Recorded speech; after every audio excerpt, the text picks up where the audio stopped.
대한민국 글로벌 경제 전략이라는 주제로 김현철 서울대 국제대학원 교수님께서 수고해 주시겠습니다. 교수님은 무대 위로 나와 주시기 바랍니다. 네, 큰 박수 부탁드리겠습니다.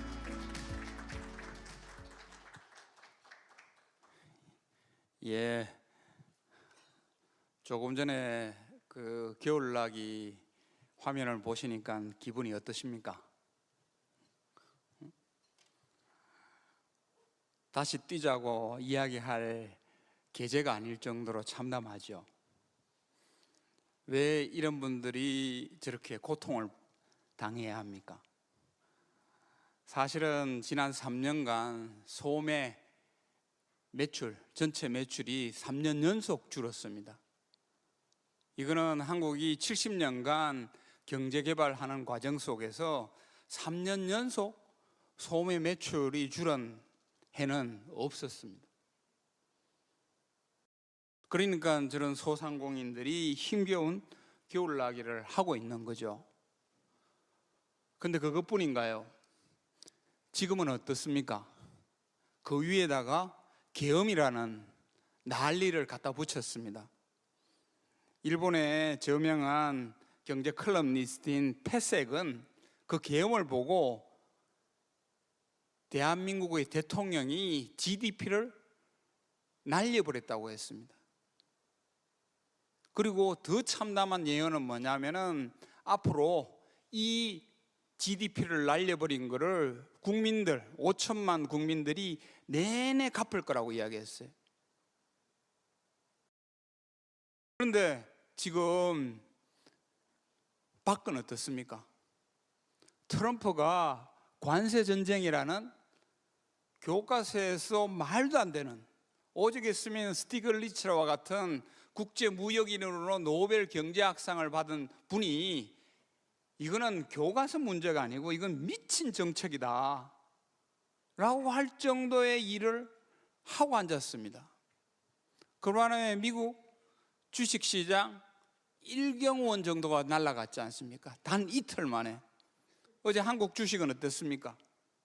일본의 주식은, 중국의 주식은 이런 야만의 시대로 가고 있는 겁니다.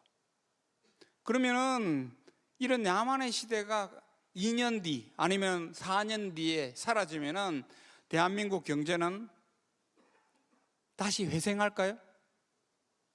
오늘 주제가 경제 겨울나기라고 하는데 저는 이건 희망적인 워딩이라고 봐요. 왜냐하면 이 겨울을 나면은 봄이 올 것이라는 예정이 있기 때문에 겨울나기지 않습니까? 저는 봄이 안 온다고 봅니다. 왜냐하면은 이 그래프에 보시는 것처럼 2023년에 한국 경제 성장률이 갑자기 1.4%로 추락하기 시작했어요. 이때 경제학자들이 많은 논쟁을 했습니다. 이거는 윤석열 정부 출범 이후에 잘못된 정책에 의한 일시적인 경제 추락이기 때문에 곧 회복할 거라고 생각했습니다. 그래서 많은 경제학자들이 V자 회복을 생각했었어요. 그런데 저는 그 시점에 과감히 이런 V자 회복은 없을 거라고 이야기했습니다. 그게 2023년에 출간한 저희 책입니다. 그 바람에 저희 책은 많이 팔렸어요. 제 인쇄 수입도 굉장히 많았습니다. 하지만 불행하게도 이런 식으로 한국이 저성장에 빠져들면은요, 패색이 예언한 것처럼 5천만 우리 국민들, 기업, 소상공인들이 내내 이 빚을 갚아야 되는 시대로 들어가는 겁니다. 그래서 이러한 상황에 있어서 글로벌 경제 전략은 어떻게 되었느냐 하는 것도 사실은 2023년 제 책 8장과 9장에 설명하고 있습니다.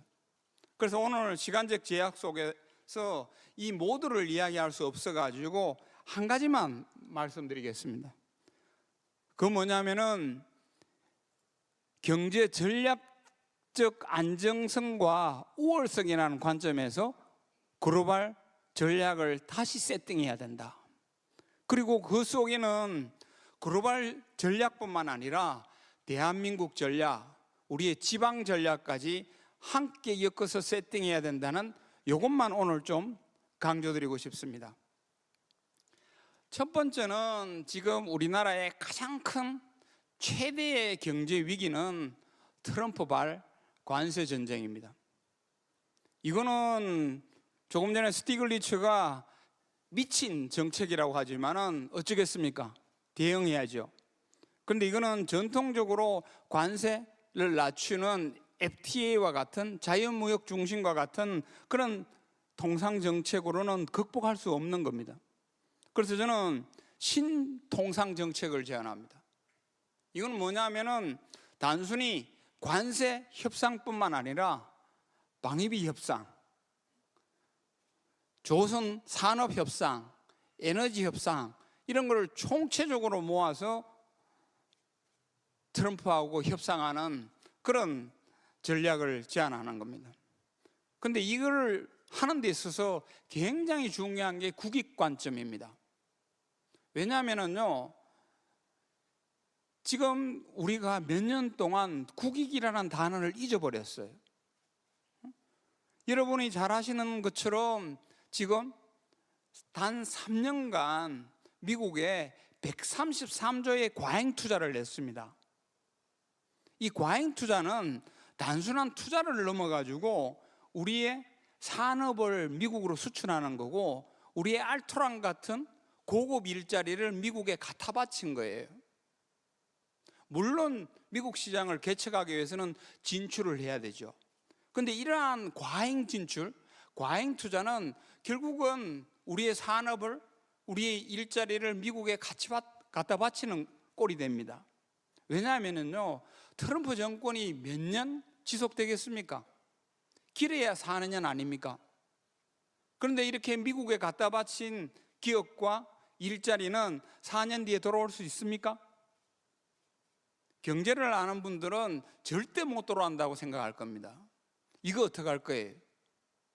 그래서 저는 지난 3년간 안보도 미국이고 경제도 미국이라고 주장하는 사람들, 저는 응징해야 된다고 봅니다. 국익을 생각하지 않고 경제까지도 미국하고 함께 하면은 대한민국이 잘 될 거라고 생각했던 사람, 그런 사람들은 이 트럼프 리스크에 무슨 이야기를 할 수 있겠습니까? 그래서 저는 또 두 번째로는 대중국 전략도 바꿔야 된다고 봅니다. 이것도 굉장히 잘못된 정책이. 왜냐하면 여러분도 다 아시다시피 전 정부가 출범하면서 탈중국을 선언했습니다. 그것도 경제를 너무나 잘 아는 경제수석이 나토와 같은 안보 전략 회의에 가서 탈중국을 선언했어요. 그때 많은 학자들과 제게는 비명을 질렀습니다. 대한상의회 최태원 회장은 2년에 걸쳐서 탈중국은 안 된다고 이야기했습니다.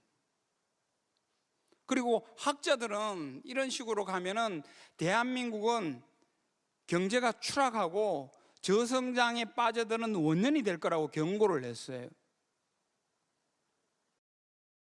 그런데 언론은 이거 얼마나 보도했습니까? 여러분은 이거 얼마나 아세요? 진짜 우리 경제 대통령이, 그리고 경제를 아는 많은 학자들이 위기를 부르짖었을 때 사회는 침묵을 했습니다. 그래서 우리는 2023년에 1.4%라는 대한민국이 스스로 경제를 무너뜨리는 이 일을 했습니다. 그런데 보십시오. 대통령이 탄핵당하니까 이제서야 기업들이 중국을 갑니다. 여러분은 모르실지 몰라도 이 기간 동안에 우리의 통상장관들은 중국을 가고 싶어 했었어요. 왜? 중국을 버리면 안 되기 때문에. 그런데 그 통상장관들이 중국을 가는 걸 누가 막았습니까? 같은 정부의 대통령실이 막았어요. 왜? 대통령도 시진핑을 안 보는데 왜 통상 산업장관이 중국을 가느냐는 거예요. 이건 뭡니까? 우리 국익이 무너지는데. 그래서 저는 또 하나 비난받을 존재가 있습니다.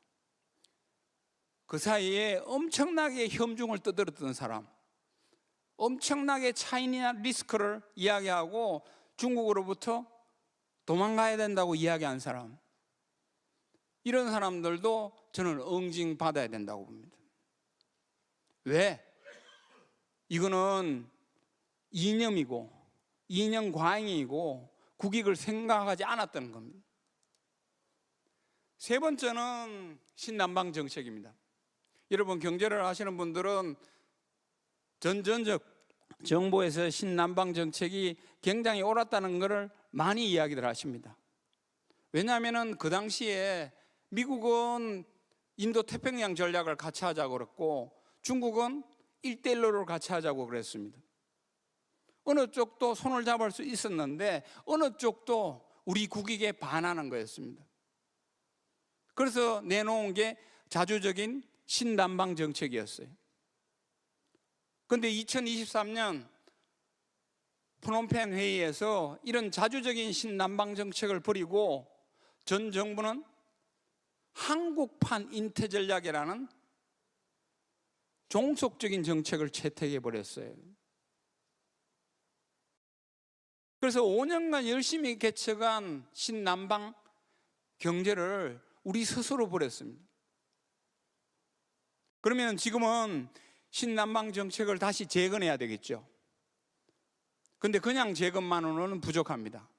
왜냐하면 그 당시는 미국에 수출하는 우회 공급망으로서 신남방을 많이 생각했지만은 이제 신남방도 지역도 관세를 40% 50% 뜯어맞게 되었어요.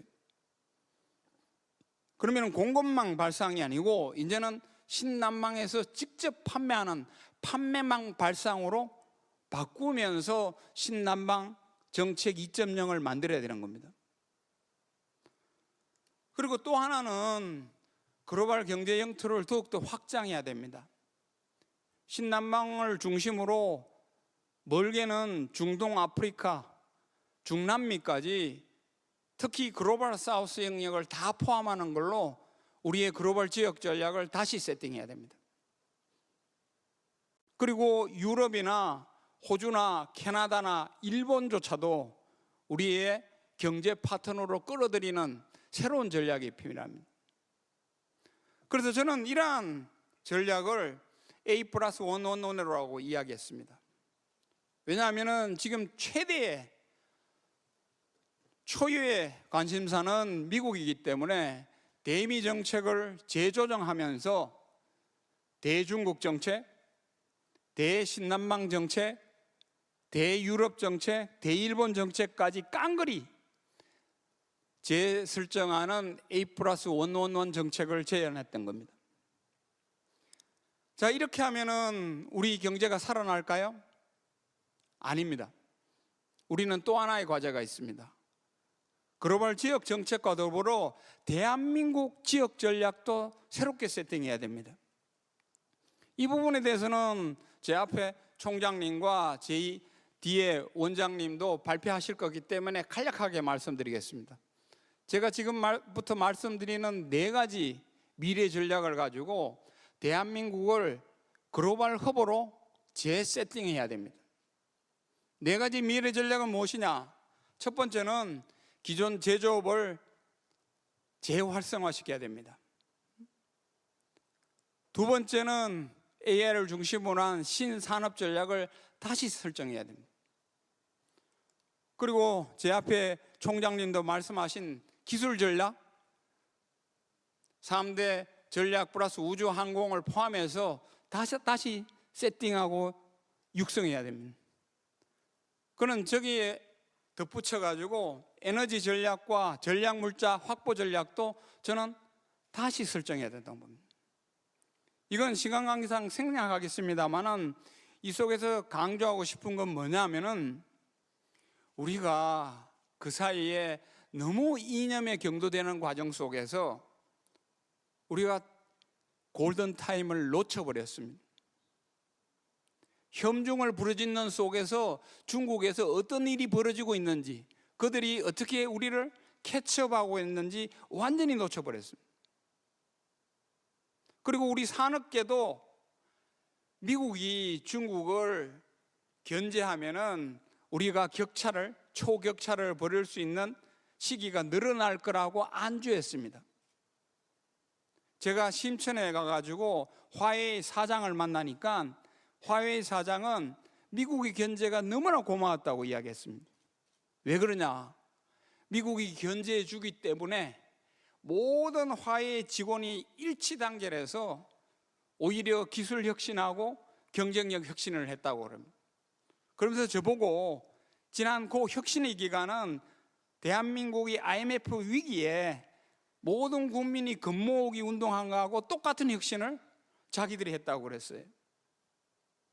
이렇게 우리가 혁신을 경험한 때도 불구하고 우리 산업계는 미국이 중국을 견제해 주고 있으니까 충분히 시간을 확보해 주리라고 생각했었습니다마는 그 시간이 확보됐나요?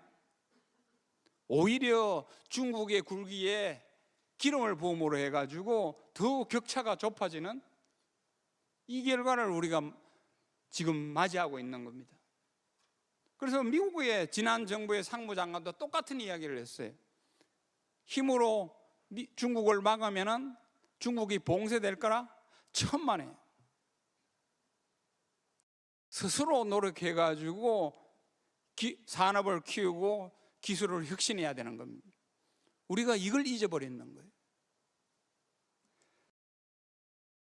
그리고 오늘 특히 강조드리고 싶은 것은 뭐냐면은 이 트럼프의 이 미친 전략 때문에 전 세계 통상 환경이 뒤흔들리고 있습니다. 자, 그러면은 우리가 지난 70년간 수출 주도로 이만큼 선진국을 이끌어 왔는데 이게 유지 불가능한 시대로 빨려 들어가고 있습니다. 그러면 우리는 과감히 수출 중심 성장 전략을 이제는 버려야 될 때가 왔습니다. 최태원 대한 상위 회장조차도 수출 중심의 경제 모델을 바꿔야 된다고 이야기하고 있습니다. 맞습니다. 바꿔야 됩니다. 물론 수출은 절대 버릴 수 없는 우리의 경쟁력의 원천이기 때문에 조금 전에 말씀드린 것처럼 여러 가지 지역 전략이라든가 미래 전략을 통해서 다시 부활시켜야 되지만은 그것만으로는 부족한 시대로 들어가고 있는 겁니다. 그러면 우리는 어떻게 해야 될까요? 그래서 저는 새로운 전략을 제안합니다. 왜냐하면요, 제가 미중 패권 전쟁 속에 중국을 가봤더니만은 중국은 장기전으로 이 시대를 극복하는 방법을 찾아냈어요. 그게 뭐냐면은 시안에 가보면요, 여러분도 아실지 모르겠습니다만 불야성이라는 게 있습니다. 우리가 아는 불야성 그 한자의 근원이 여기 있는 겁니다. 그러면 중국은 뭘 통해서 미중 패권 경쟁을 극복하려고 하느냐 하면은 이런 식으로 내순환 속에 자국의 관광 산업을 육성함으로써 모든 이선 도시를 불야성으로 만들어서 내수로 돌리면서 이 엄혹한 야만의 시대를 극복하려고 하는 거예요. 그런데 이러한 전략은 옆나라 일본도 마찬가지입니다. 여러분, 일본은 여러분도 아시다시피 과거에는 전차 군단이었어요. 전기 산업하고 자동차 산업을 가지고 국가를 이끌던 그런 국가였습니다. 그런데 전기전자 산업이야 여러분도 아시다시피 결국은 대한민국이나 대만이나 중국이 굴기하면서 다 무너져 버렸죠. 그래서 지금은 자동차 하나 가지고 일본을 지탱하고 있습니다. 그런데 이 자동차 산업이 트럼프 관세 정책의 가장 직격탄을 맞고 있는 겁니다. 이거 어떻게 할 거냐? 여기서 일본이 찾아낸 답은 관광산업을 육성하는 겁니다. 관광산업을 육성해서 관광산업하고 자동차 제조 산업을 가지고 두 가지로 일본을 이끌어 가려고 하는 전략을 만들어냈습니다. 그 전략의 성과를 한번 보시겠습니까? 얼마 전만 하더라도요, 일본을 찾는 관광객 수하고 대한민국을 찾는 관광객 수가 비슷했습니다. 어떨 때는 우리가 앞섰어요. 그런데 지난 10년간 우리는 어떻게 되었습니까? 관광객들이 거의 안 늘어났는데 일본은 2배나 늘었습니다. 지난해만 하더라도 일본을 찾는 관광객 수가 3,600만 명인데 우리나라를 찾는 해외 관광객은 1,600만이에요. 2배나 벌어졌습니다. 더군다나 일본은 관차 산업 전략으로 2030년까지 관광객 수를 배인 6천만 명까지 늘리겠다는 겁니다. 이런 식으로 이 야만의 시대를 헤쳐가려고 하는데 우리는 어떻게 하고 있나요? 지방도시들은 관광을 한다고 했는데 뿔뿔이 흩어져 있습니다. 지자체는 지자체대로 다 제 나라의 관광 산업 한다고 다 조그만한 예산을 흩어져 사용하고 있어요. 일본은 어떻게 하고 있습니까? 일본은 지방 창생 전략하고 함께 관광 산업을 육성하고 있습니다. 이러면은 우리는 지역 발전 전략하고 함께 관광 산업을 육성하는 새로운 전략을 마련해야 됩니다. 성경윤 총장님이 지역은 소멸되는데 그 소멸되는 지역에 관광 테마파크를 설치해서 어떻게 하겠다는 겁니까? 이런 전략 가지고는 절대 내수산업의 부흥이 안 되는 겁니다. 그래서 저는 오늘 내후 외환 속의 대한민국 글로벌 전략을 제시했습니다. 이 전략을 보시면은 굉장히 중요한 하나를 알게 될 겁니다. 그건 뭐냐면은 지난 3년 대한민국 경제와 산업의 골든타임에 이 정부는 엉뚱한 전략을 채택했습니다. 그래서 며칠 전 헌법재판소가 윤석열 대통령을 파면했지만 저는 경제적인 면에서도 다시 한번 저는 윤석열을 파면해야 된다고 봅니다. 그리고 그게 동조해서 탈중국을 선도한 장관이나 중대사나 그리고 산업을 육성한 걸 잊고는 동해 그 깊은 땅을 파헤친 장관이나 그리고 이렇게 중요한 시점에 R&D 예산을 깎는 그런 장관이나 이런 사람들도 함께 저는 파면해야 된다고. 그리고 오늘 말씀드린 전략을 가지고 다시 한 번 더 대한민국을 일으켜야 된다고 봅니다. 그 일으키는 방법은 신통상 전략으로 대미 전략을 다시 세팅해야 됩니다.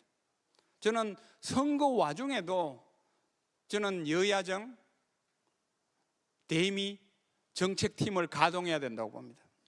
그리고 민간 합동 대책팀도 저는 가동해야 된다고 봅니다. 이거는 선거하고는 관계가 없는 겁니다. 지금 대한민국이 직면한 최대 위기를 극복해 주어야지 대한민국의 미래가 있는 겁니다. 그리고 과도한 이념 속에서 과도하게 미국에 경도된 경제를 다시 재조정해야 됩니다. 그리고 지난 30년간 노태우 정부의 북방 외교 이후에 모든 사람이 피땀 흘려 개척한 북방시장을 스스로 버렸던 이거를 재건하기 위한 노력을 해야 됩니다. 하루빨리 대중국, 대러시아 외교를 정상화시켜야 됩니다. 외교장관도 통상장관도 중국을 가고 러시아를 가야 된다고 합니다. 그리고 신남방 정책, 우리 스스로 또 버렸던 신남방 정책도 저는 재건해야 된다고 봅니다.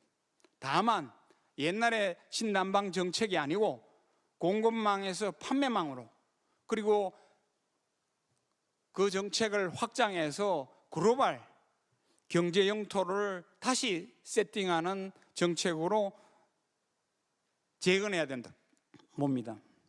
그리고는 4가지 미래 전략을 가지고 대한민국을 다시 한 번 더 글로벌 허브로 만들어야 된다고 봅니다. 그런데 이것으로 부족하기 때문에 저는 글로벌 경제 전략에서 내수 전략까지 오늘 하나 더 말씀드렸습니다. 왜냐하면 수출만 가지고 이 세계 12경제대국을 끌고 나가는 데에는 한계가 있기 때문입니다. 그래서 내수하고 수출을 함께 굴리면서 대한민국을 끌고 나가는 이 쌍끌이 전략을 제안하는 겁니다. 그리고 그 중에서 물론 서비스 산업이 있고 금융, 법률 등 많은 내수 산업이 있지만은 오늘 특히 중국이 찾아내고 일본이 열심히 실행하고 있는 관광 입국 전략을 가지고 대한민국의 지역 경제를 활성화하는 이 전략도 함께 글로벌 경제 전략에 포함시켜서 대한민국을 이끌어 갈 때야 비로소 대한민국이 다시 뛸 수 있는 그런 시대가 오리라고 봅니다. 그래서 오늘은 제 2023년에 출간한 저희 책을 가지고 글로벌 경제 전략이 어떻게 재세팅돼야 되는지 설명드렸습니다. 이상 마치겠습니다. 감사합니다.